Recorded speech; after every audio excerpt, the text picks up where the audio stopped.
دنیا میں متعدد فاشسٹ لیڈر آتے رہے ہیں جو اپنے فاشسٹ نظریے کی تکمیل کے لیے غیر معمولی اقدامات کرتے رہے ہیں اور غیر معمولی مقبولیت بھی حاصل کرتے رہے ہیں، لیکن ان کا طرز سیاست، انا پرستی، رویہ اور ان کے سفر کا انجام ملک کی تباہی کی صورت میں ہی نکلتا رہا ہے۔ اور ایک ایسا لیڈر آیا بھی جو اس قدر خود پسندی میں مبتلا تھا کہ کسی کو خود سے بہتر سمجھنے کے لیے تیار ہی نہیں تھا، اور اس کی خواہش تھی کہ پوری دنیا کی توجہ کا مرکز وہی رہے اور جو بھی ہو اس کی مرضی سے ہو۔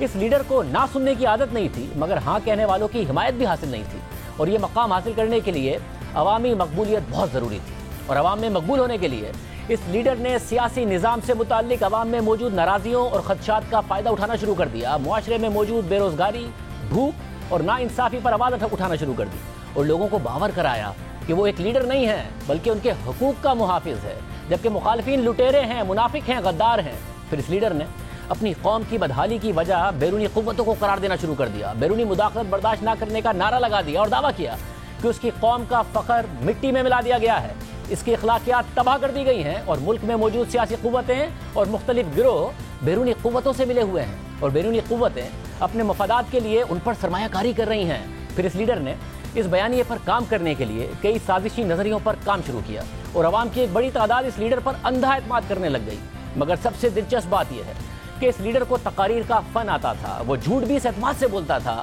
کہ لوگ اسے سچ مانگنے لگ گئے تھے۔ لیکن اس پوری حکمت عملی کے باوجود اس لیڈر کو اقتدار تک پہنچنے کے لیے جو عوامی حمایت کی ضرورت تھی وہ اس کے پاس نہیں تھی، جس کے بعد اس لیڈر نے خود کو مزید عوامی بنانے کے لیے ایک مخصوص لباس پہننا شروع کر دیا، ایک مخصوص اسٹائل اپنا لیا، اور دیکھتے دیکھتے لوگوں میں اس کا اسٹائل ایک فیشن بن گیا۔ اس فاشسٹ لیڈر کی پارٹی مقبول ہوتی گئی، اس کے نعرے مقبول ہوتے گئے، مگر اس کے باوجود قومی لیڈر بننے کا سفر آسان نہیں تھا، کیونکہ ملک میں موجود دیگر سیاسی جماعتوں کی گرفت اقتدار پر مضبوط تھی، اور اس لیڈر کو احساس ہو گیا کہ اگر اس نے اقتدار میں آنا ہے تو اپنی پارٹی کو ایک برانڈ بنانا ہے اور خود کو ایک مسیحا، ایک نجات دہندہ کے طور پر پیش کرنا ہے۔ اپنی پارٹی کو ایک برانڈ بنانے کے لیے اس لیڈر نے ایک فورس پر کام کرنا شروع کر دیا جو نوجوانوں اور وفاداروں پر مشتمل تھی، اور وہ اس لیڈر کی ہر بات پر لبیک کہنے پر تیار تھی، بنا یہ سوچے کہ وہ بات صحیح ہے یا غلط۔ اور پھر ہوا بھی یہی، اس لیڈر نے اپنے پیچھے ایک بڑی فورس قائم کر دی اور لوگ اس لیڈر کے حق میں مارچ کرنے لگے۔ وہ لیڈر جو کچھ عرصہ پہلے تک چند سو لوگ مشکل سے اکٹھا کر پاتا تھا، اس نے ہزاروں لوگوں کے مجمع سے خطاب کرنا شروع کر دیا، اور خطاب اور جلسوں کا ایک ایسا انداز اپنایا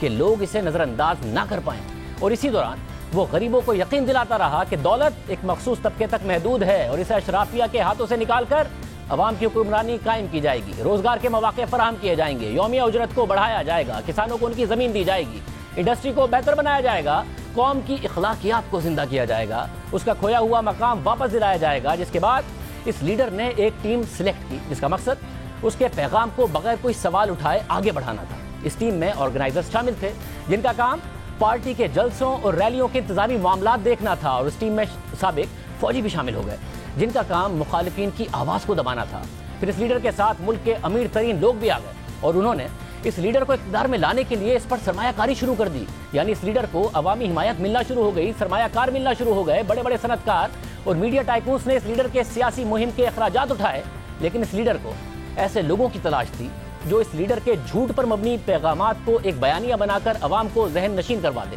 اور پھر اس لیڈر کو ایسے لوگ ملے بھی جنہوں نے وفاداری کا وعدہ کیا اور پروپیگنڈا کرنے کے لیے جدید میڈیا کا استعمال کیا، ایک باقاعدہ نیٹ ورک بنایا، اور اس بات پر اتفاق کیا کہ ہر جلسے میں، ہر تقریر میں ایک ہی بات کو بار بار دہرایا جائے، چاہے وہ جھوٹ ہی کیوں نہ ہو، مگر اس بات پر زور دیا جائے اور بار بار دیا جائے، اتنی بار دہرایا جائے کہ جھوٹا پروپیگنڈا بھی سچ لگنے لگے۔ اور ہوا بھی یہی، دیکھتے دیکھتے ایک ہی قسم کا بیانیہ ذرائع ابلاغ کے مختلف پلیٹ فارمز پر دیا جاتا، جس کی وجہ سے اس لیڈر کے حامی تو کیا، مخالفین کو بھی اس کی باتیں یاد ہو گئیں۔ وہ قرضوں میں ڈوبی ہوئی قوم کو دوبارہ اپنے پاؤں پر کھڑا کرنے کا وعدہ کرتا رہا، دعویٰ کرتا رہا، مگر یہ سب کرنے کے بعد بھی اس لیڈر کو اقتدار نہیں ملا۔ اور ایک دن اس لیڈر نے حکومت کا خاتمہ کرنے کے لیے ملک کی اہم شاہراہوں پر مظاہرہ شروع کر دیا، تشدد کا راستہ اختیار کیا، اور اس کارروائی میں ملک کا ایک نامور فوجی جرنیل بھی اس لیڈر کے ساتھ کھڑا ہو گیا، کیونکہ یہ لیڈر اسے وعدہ کر چکا تھا کہ حکومت کا خاتمہ ہوگا تو وہ اسے ملک کی فوج کا سربراہ بنا دے گا۔ مگر مظاہروں اور پرتشدد واقعات کے باوجود اس لیڈر کو اقتدار نہیں ملا، اور اس وقت کی حکومت نے اس پر مقدمات بنائے، مگر اس فاشسٹ لیڈر نے ہار نہیں مانی، کیونکہ اسے احساس ہو گیا تھا کہ اب اس کی قوم کے پاس اور کوئی متبادل نہیں ہے۔ وقت بدلا، حالات بدلے، ملک کی سیاسی صورتحال بدلی، اور پھر ملک میں انتخابات ہوئے، تو اس لیڈر کی پارٹی نے حیران کن طور پر 30% سے زائد ووٹ حاصل کر لیے، اکثریت نہیں ملی،